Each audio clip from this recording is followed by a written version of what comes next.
I'm back. Mark Berman from TVMI, Summer Press Tour. My guest is Phil Rosenthal. He seems to be very tired because every time we take a break, he seems to collapse. And maybe that's because I'm just boring you to death. Is that what it is? Are you bored? Come on, wake up, boy. This is the worst room service I've ever had. You keep coming up, and you bring nothing. But Hello, listen, everybody. I'm back. Have you noticed this is the third day, and we haven't changed clothing? No, we haven't changed clothing. We're pretending it's the next day, but technically it's really not. We're just sitting here and having a conversation. Don't blow the magic. But, you're blowing the whole illusion of the computer show. But before, we're going to get back to the PBS show, but I do want to ask you one question about Raymond. I have to. And then I'll tell you what mine Stop is. living in the past. Oh, I have to look. But I still watch it. What's your Okay. favorite episode? Oh, I have so many. That Italy episode is one of them. Yeah. That was very special to me because it said everything I want to say about travel and food and family Right. and what that experience does for people, right? And so that's actually the genesis of this. I'll have what Phil's having. It can be traced right to that episode. And I have to give you a little credit for that episode. I'm going to tell you why. Because, when I critique these shows, and I'm a big fan of, obviously, television, these kind of sitcoms. Normally when you travel to a location, like when the Facts of Life went to Paris, they went to Australia, the Jeffersons went to Hawaii, Growing Pains went to Bahamas or wherever they were. When Fonzie jumped the shark. Fonzie jumped that shark. It's usually the. And then when I heard you guys are doing this, I'm like, I was a little like, okay, I don't want to see, I want to see Raymond the way I know it, and you did a good job with it. Thank you. Can I tell you how we did it? It was We went to Italy. I wrote the script. Right. We went to Italy. We filmed all the exteriors in Italy. Right. Then we edited them.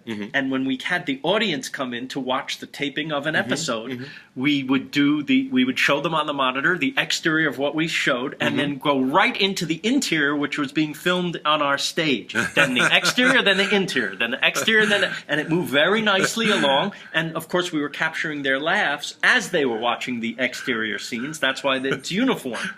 So that was kind of, we thought, a clever way. That is clever. So it didn't sound fake, and so it played like a film.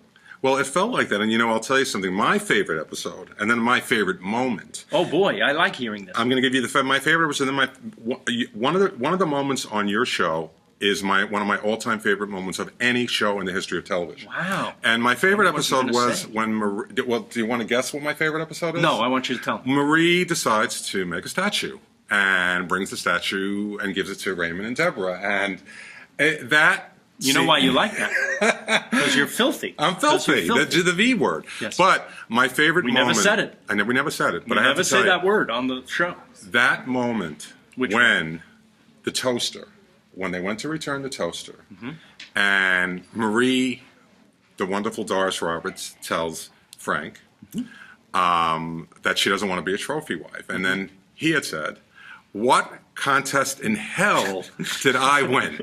I, to this day, can watch that, and I'll still it just gets to me. It's one of my favorite moments ever of a sitcom. You just happened to pick the one time that inspiration hit me in such a way. I'm driving to work. I know that scene is there, and that line came into my head, that very line, and I walked over to Peter Boyle on the set. I said, "I think I have a line for you. What if when she says this, you say this?" And it's just, this doesn't happen. It's something that doesn't happen all the time. Amazing. And I'm telling you, because you just happen to hit on this, the only time I can think of in 9 years. Amazing. That something like that. No, I can think of one other time. I will but watch. That was it. I'll watch that episode, and I'll go back, and I'll go back, and I'll go back, and I'll watch that little scene. But getting to your PBS show, because we have to be in the future now. We got to live in the present, yes. In the present. Just give me the 6 locations again. You said Barcelona, Los Angeles, where else? Paris, France. Paris, right. You've heard of Paris, France? Yes. I was there. By the way, when we go to these locations, also Hong Kong, Tokyo, Italy, 6, right? Yes. Okay. You're going to have a practical list of the best of what that city has to offer. So, like, if you're going to Paris, what do you think you're going to eat? What are you looking forward to eat? Oh, I want to see. I want to eat a nice cafe. I'm going to guess pastries or croissant, something. Yes. Croissant. So we go, and it's not my pick. I have the guy who wrote the book on pastries in Paris, best pastries, best croissants. David Leibowitz is his name. He lives in Paris, from America, which was very nice because I could understand what he was saying. He takes me to the best croissant in Paris. He takes me to the best pastry shop in Paris.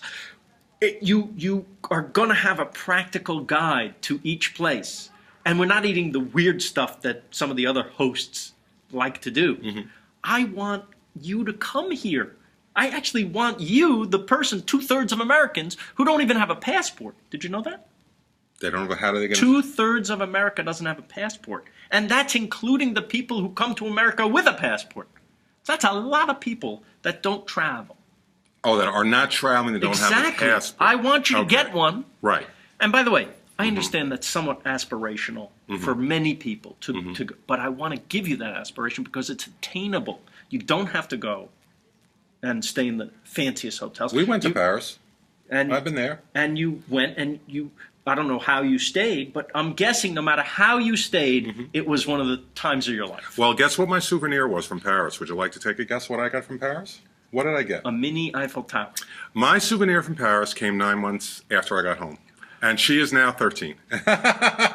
Wow. So what you're saying is a little romantic in Paris. A little, listen, food, wine. And leads to that. Croissant. I understand.